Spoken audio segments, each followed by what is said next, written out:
this form is not something a transportation worker would be filling out, or is it? It's not normally. It's normally just for the people who are doing the intake. Now, there is another form, and I do not have it on the agenda today, but that's the transportation log form, which you may have seen already. And basically, I'm kind of like back and forth on that particular thing. That form, and we'll send you, I think actually I may have sent that to you already in a zip file on Wednesday. It's in that zip file. There's a bunch of them in there. One of them is a transportation log.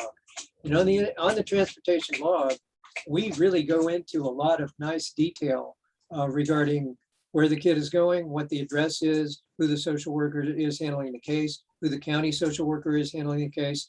That one is really more likely primarily designed for transportation that has to do with kids that are regular foster care kids.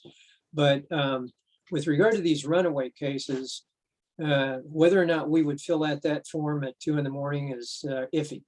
But what we will do, and what is incumbent upon anybody who is doing intake, is when they are sharing information with you, the transport worker, and the foster parent, and they're doing a group text, it's incumbent upon them to identify the name of the kid, the home that they're going to, the address of the home that they're going to, and the phone number of that foster parent. Now, we're going to also send you, in addition to everything else under the sun, because we give everybody all kinds of stuff you don't need, is a list of all of our staff and all of our foster parents. So it would probably be a good idea for you to take at least the foster parents that are, well, actually probably all the foster parents that are active, and put them into your iPhone or into your Android, so that when at 2 in the morning you need to call, Bliss, you don't have to look through those forms. You can just go Bliss onto your phone and it'll come up and it'll have her name and address and phone number, and you can call her directly. So I recommend that you take that information about those foster parents and put it into your iPhone once you get it. Okay. Okay, so let's see here. Coming back to sharing screen. We're going back to, okay. So we've covered that. Now, basically, that PowerPoint presentation, as I said, is available, and we'll send you a copy of that. And as I understand it,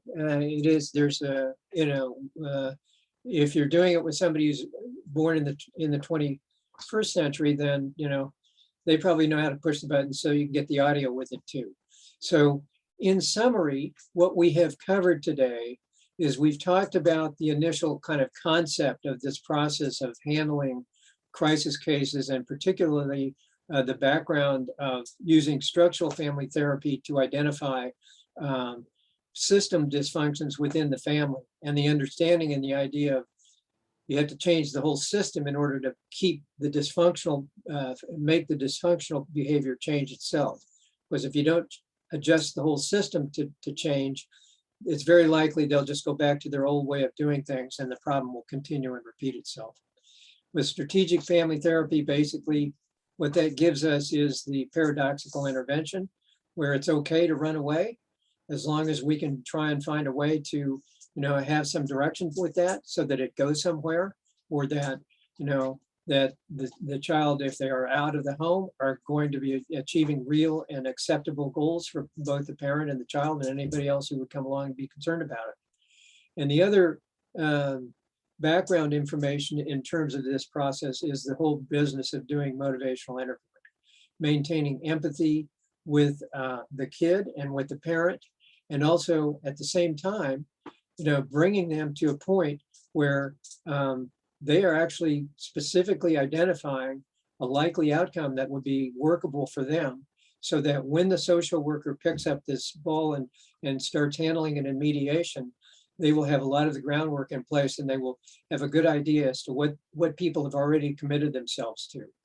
And then On the crisis intake chart and the telephone intake screening chart, you have a number of questions that are, or flow chart, boxes that show you where to go next and what questions that need to be completed and what, how to complete it and have a full presentation of what's going on with that case.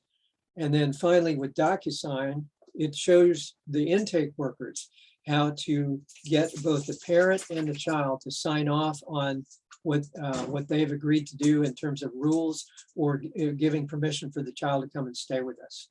Now, there are other issues that go on beyond this that will become part of the responsibility of the intake workers to fill out what's called the intake form, the first page of the intake form, and make sure that, some of the preliminary documents are done and completing the HMIS, the Homeless Management Information System forms. But those are topics. Do you want to address those topics now, Jess?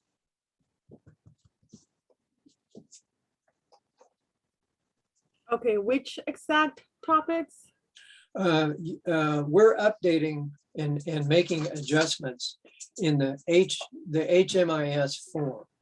Now, the HMIS form is a form which we are using to record contact with kids who are inquiring about foster care, or no, kids who are inquiring about shelter as runaways.